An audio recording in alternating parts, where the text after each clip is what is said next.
नमस्कार, आपके साथ मैं हूं सना खान। अपराध की दुनिया से जुड़ी एक और सच्ची वारदात को लेकर अगर आप हमारे चैनल पर नए हैं, हमारे चैनल को सब्सक्राइब करें, वीडियो को लाइक और शेयर करना ना भूलें। दृश्यम स्टाइल में सोनम रघुवंशी जैसा बदला, घर में पति की लाश दफनाकर लगवा दी टाइल्स। आखिर कैसे खुली इस पूरी मिस्ट्री की फाइल, आइए आपको बताते हैं। महाराष्ट्र से एक दिल दहला देने वाला कांड सामने आया है, जहां एक महिला ने अपने प्रेमी के साथ पति को मारकर अपने ही घर में दफना दिया।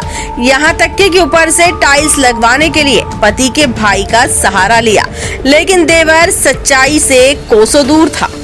क्या है ये पूरा मामला, आइए आपको बताते हैं। इंदौर के राजा रघुवंशी हत्याकांड में पुलिस ने उसकी पत्नी सोनम रघुवंशी को मुख्य आरोपी बनाया था। सोनम ने अपने प्रेमी के साथ मिलकर अपने पति को मौत के घाट उतारा। वहीं फिल्म दृश्यम जैसा जमीन में दफनाकर ऊपर निर्माण कर दिया जाता है। महाराष्ट्र के नाला सुपारा में एक महिला ने दोनों घटनाओं को मिलाकर एक घटना रची, या यूं कहे कि एक ऐसी साजिश रची जिसने हर किसी को हैरान कर दिया। चमन देवी ने प्रेमी के साथ मिलकर अपने पति विजय चौहान की लाश को घर से 6 फीट गड्ढे में दफना दिया और ऊपर से टाइल्स लगवा दी। चमन देवी ने प्रेमी के साथ मिलकर अपने पति विजय चौहान की लाश को घर में 6 फीट गड्ढे में दफना दिया और ऊपर से टाइल्स लगवा दी। फिर 12 दिनों तक ऐसे रहा जैसे कुछ हुआ ही नहीं। जब घर के अंदर गंध उठी और टाइल्स हिली हुई नजर आई तो सच्चाई जमीन से बाहर आ गई। इस घटना ने लोगों को सोनम रघुवंशी और दृश्यम दोनों की याद दिला दी। नाला सुपारा के धानीबाग इलाके में ओम साई वेलफेयर सोसाइटी में 35 साल के विजय चौहान अपनी पत्नी के साथ रहते थे। 6 जुलाई से विजय के लापता होने की खबर सामने आई। पत्नी चमन देवी ने पड़ोसी और विजय के घर वालों को बताया कि कुर्ला इलाके में वह काम करने गए हैं। रो रो कर चमन देवी ने सभी के सामने बेहतर एक्टिंग की।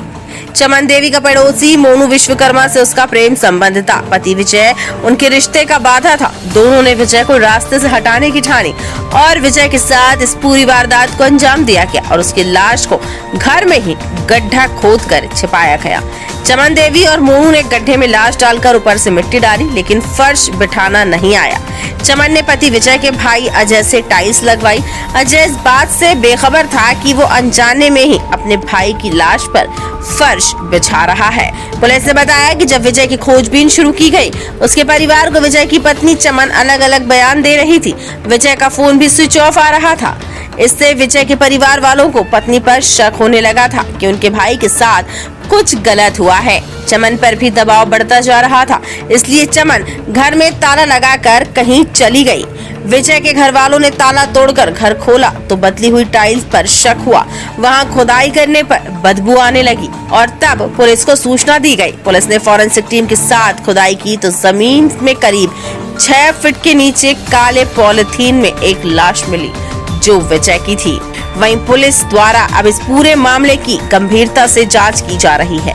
सर, जानकारी ये आ रही वहाँ से कि जो है आज जो है 2 तारीख से वहाँ मुंबई में ये लोग जो है इनका पति जो है आया वहाँ से ड्यूटी से, और इसके बाद सर जो है पत्नी जो है किसी मोबाइल से किसी लड़के से बात कर रही थी और वो पति देखा सर, और इसके बाद उसको जो है 2-4 हाथ मारा पत्नी को और उस लड़के को डांटा, और इसके बाद वहाँ से निकला सर कि नहीं निकला यही पता नहीं है। 2 तारीख से सर उसका जो है वहाँ पे जो है कमरे में जो है मार के पैर बांधे हुए हैं, हाथ बांध के सर पे मार के फाड़ के उसको जो है वहीं बेड के नीचे गाड़ दिए और उसके ऊपर सर टाइल्स लगी हुई थी। तो सर हम लोग को जो है पता ऐसे चला, टाइल्स पहले 1x1 की वाइट कलर की लगी थी, इसके बाद सर उस पे जो है 2x2 की 3 टाइल उन्होंने उखाड़ के दूसरी लगा दी। तो हम लोग सर वहाँ हमारे इनके भाई गए और जो है वहाँ चेक किए तो वो टाइल्स जो है दूसरी दिखी। तब वो लोग सर सुबह खुदाई करने लगे तो सर उसमें से बदबू आया, तब वहाँ से पुलिसकर्मी और सब आए। सर वहाँ जांच चल रही है और उनकी लाश मिली हुई है। अभी वो बाहर नहीं आए हैं, वो लोग समय दिए हैं सर। बहुत दर्दनाक तरीके सर मारे हैं। लड़की नहीं पकड़ी गई है सर अभी लड़की का पता ही नहीं है किधर गई। उसके साथ एक छोटा सा बच्चा है 6 साल का सर, वो विजय चौहान का लड़का है, उसको भी लेके गायब है वो। मोनू चौहान दोनों।